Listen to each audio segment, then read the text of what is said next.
В этом видео описывается установка лазерного дымоочистителя Domino DX360i. Подключает один конец линии управления к контроллеру, а другой к интерфейсу на задней панели дымоочистителя.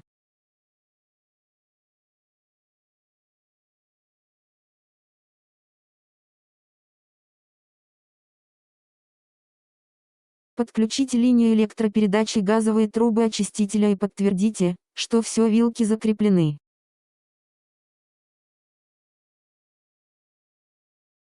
При установке опорной рамы будет закреплена подставка очистителя дыма, установлена лазерная стойка и затянуты все колготки.